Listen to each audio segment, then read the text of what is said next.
storms and ice hold sway, a flower of unearthly beauty blossomed one day. Enthralled by an unknown beauty so divine, man couldn't just pass by, he had to align. The mystery of beauty eludes conquest. Man yearned to seize, to disrupt, to be possessed. Then the flower of celestial grace revealed its face, worthy for human race. In the cold steppes, where storms and ice hold sway, a frozen man, or a flower finds its stay.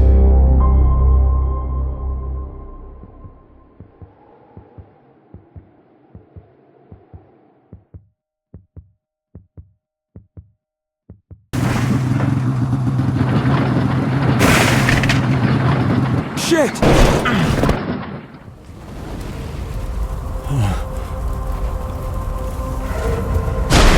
God damn!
I urgently need to find an iodine alcohol mixture, or I'll freeze to death.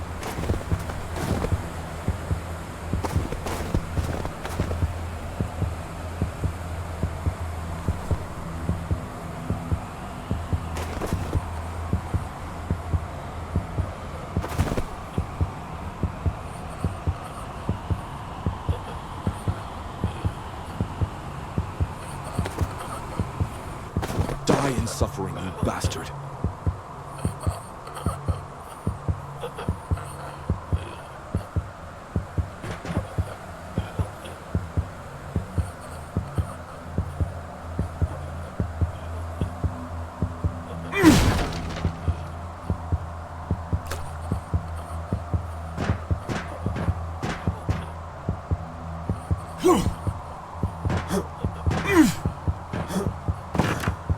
I need to find the captain's cabin. I need to drink painkillers.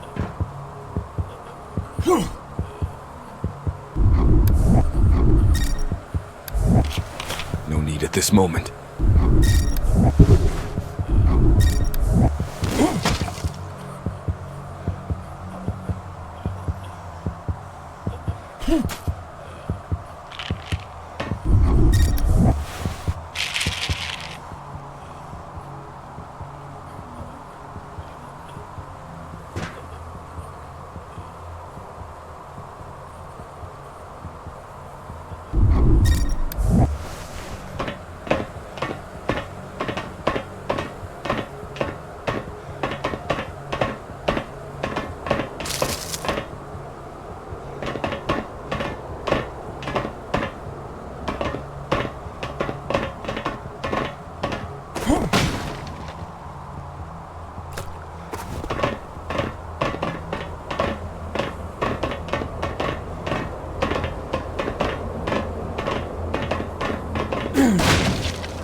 My name is Arthur Arayan. I am the chief mechanic at the Soviet Antarctic station Krasnaya Zvezda, located just 60 kilometers east of my current position. If I don't make it, I need to share what's going on here.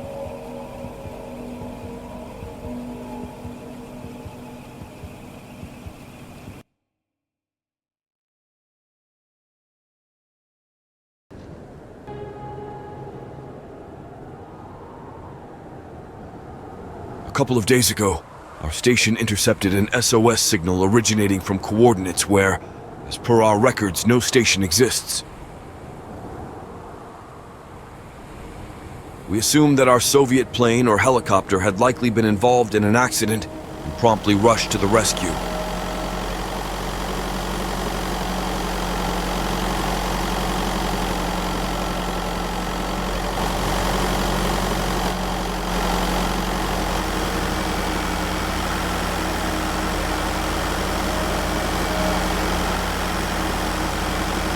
The decision was dangerous, as in 2 days, the polar night would start. The trip there and back took about 5 days. Everything went as planned.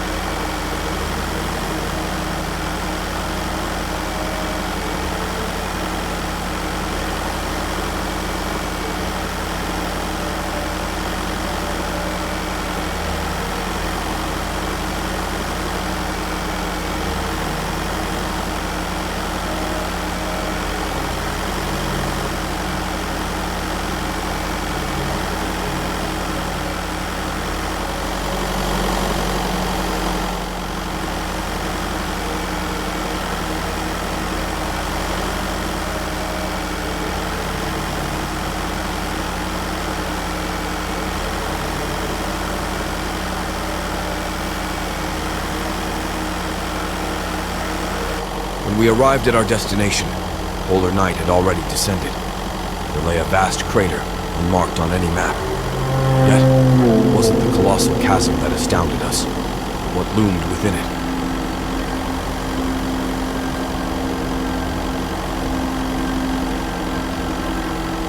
When we first saw it, we were speechless. A faint hum and soft glow emanated from within, illuminating the imposing station in front of it. Stunned and seemingly hypnotized, we made the decision to descend into the depths of the crater. From that moment on, nothing went according to plan.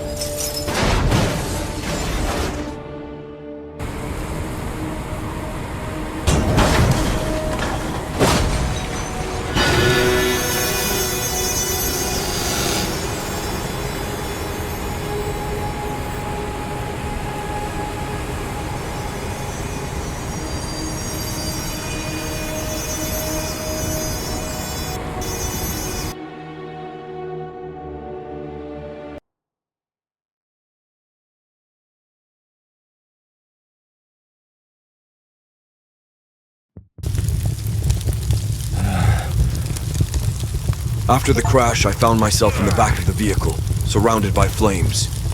Panic set in as I realized I needed to escape before the fire consumed me.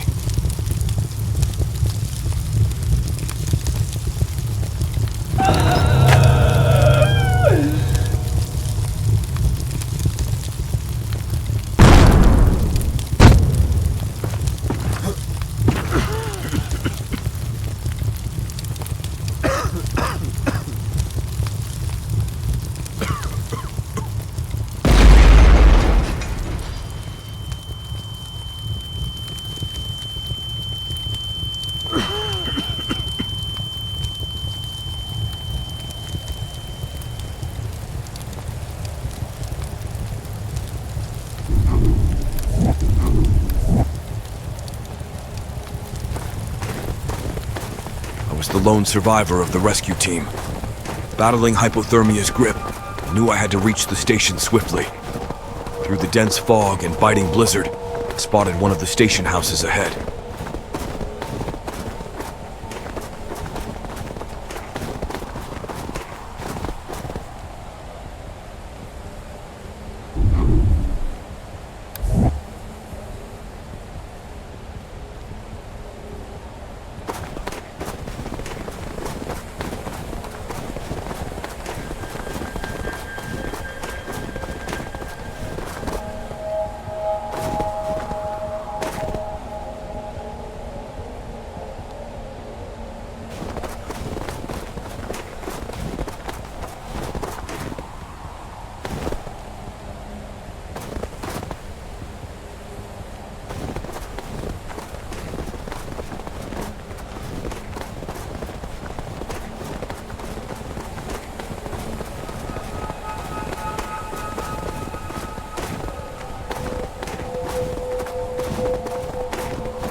Sometimes, in different parts of the world where the average temperature is far below freezing, people have found bodies without clothing.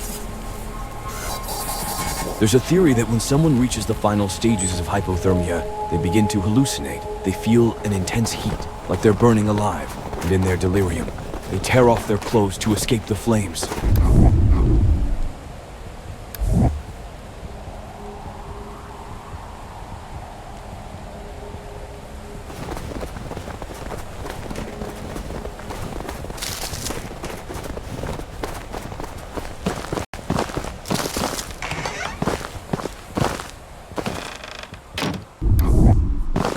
With the last of my strength, I finally reached the station's house, where I found a few painkillers and continued my way to the station.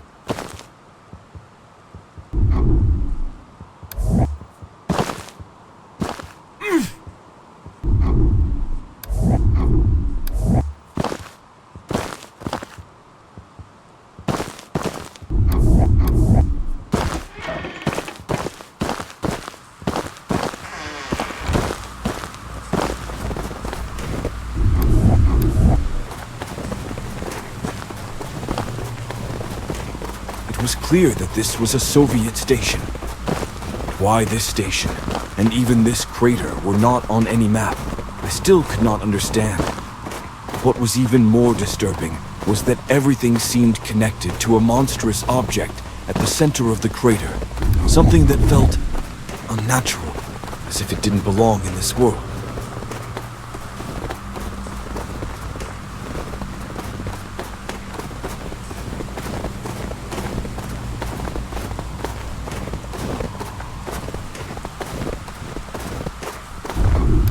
The station looked abandoned. There was no light anywhere in the houses.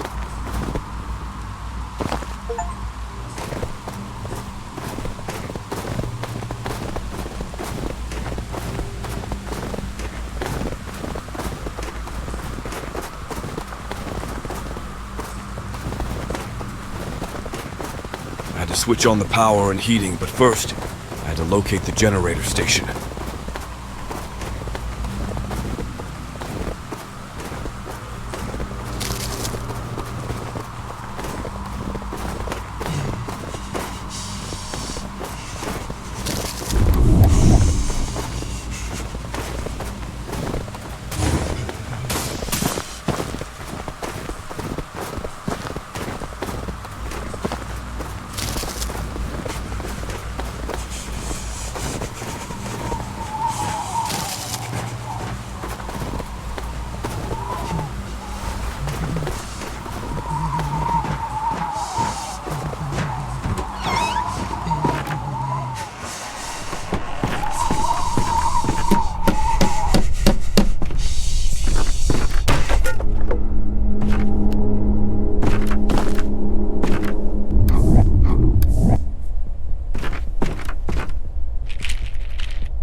crowbar was very useful.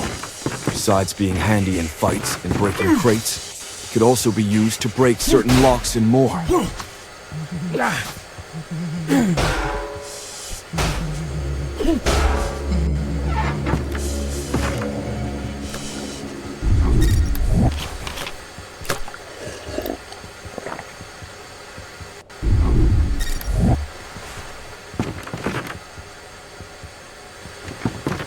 For a moment, I hesitated, wondering if I should turn on the generator.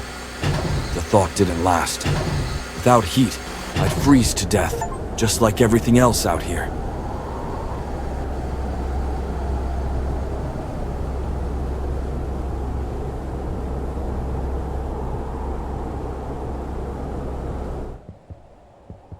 The heating and all I had to do was find a warm spot to rest for a couple of hours and replenish my strength.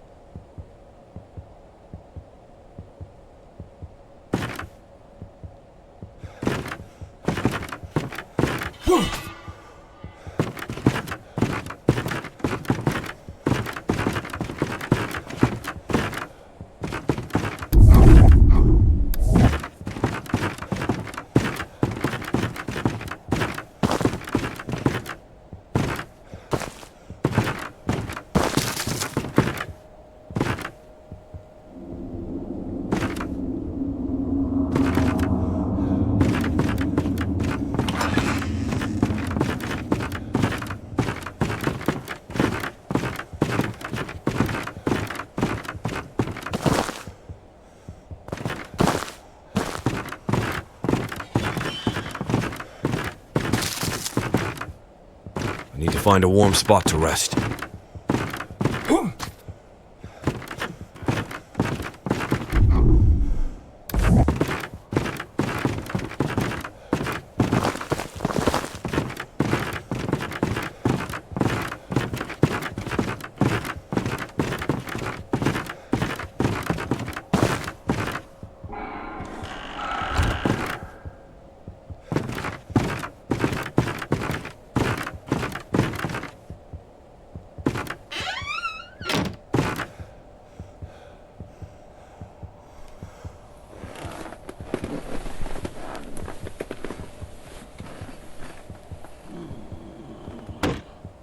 I stirred from my slumber, disoriented by the repeated thudding against the outer wall. My initial thought was that it must be the workers from the station, drawn by the glow emanating from the generator room, arriving to investigate.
Hello?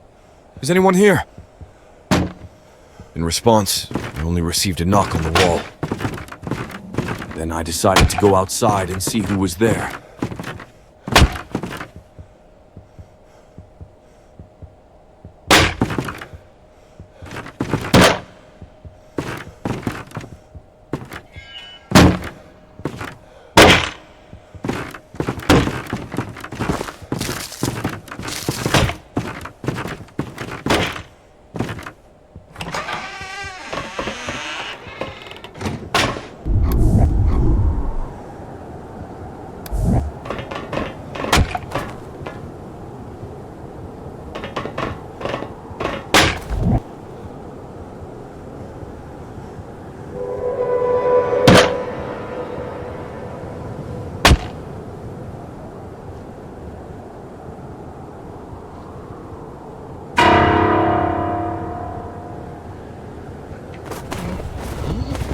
back side of the generator building, I found a staircase leading to the roof.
Hello? Is anyone here? In response, I only